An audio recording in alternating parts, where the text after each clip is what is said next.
कहानी है रामपुर गांव की, जहां के मर्द महिलाओं को हमेशा नीचा दिखाने की कोशिश में रहते।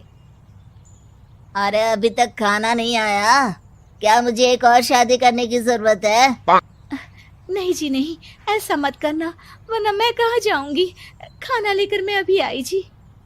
गांव की पंचायत में भी फैसले हमेशा औरतों के खिलाफ ही रहते। मैं जो फैसला सुनाता हूँ वो भगवान की आज्ञा होती है। इस लड़के ने अपने मन से शादी करके अच्छा नहीं किया। लड़के को घर भेज दो और इसकी शादी इसकी जाति की किसी लड़के से करवा दो, लेकिन ये लड़की, इसे तो गांव के बाहर निकाल दो। नहीं नहीं जमींदार साहब, ये क्या बोल रहे हैं? ऐसा नहीं हो सकता। मेरी बेटी मासूम है, इसे अच्छे बुरे की समझ नहीं है। अरे कहाँ जाएगी ये बेचारी? कहाँ जाएगी?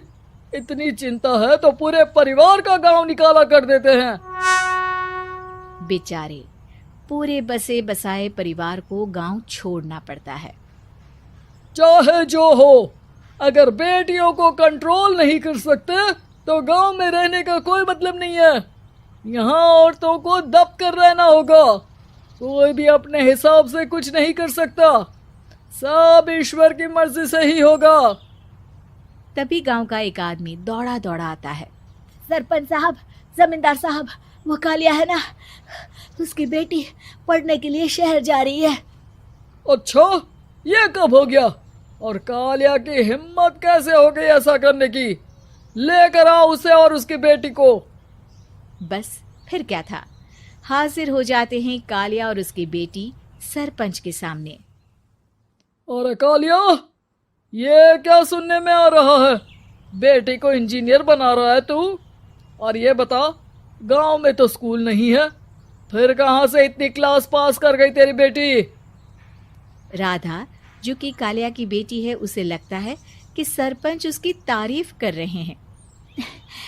सरपंच जी, मैंने ऑनलाइन पढ़ाई की है, डिस्टेंस लर्निंग से। सभी में मैंने अच्छे नंबर पाए हैं, जिसे देखते हुए शहर की इंजीनियरिंग कॉलेज में मुझे स्कॉलरशिप मिली है।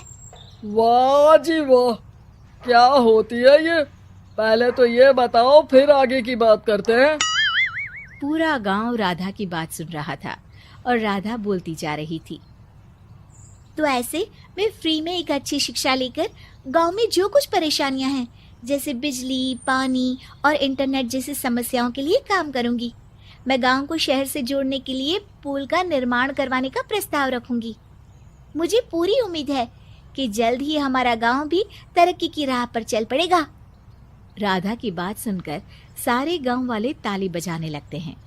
सरपंच को समझ नहीं आता कि वो क्या करे।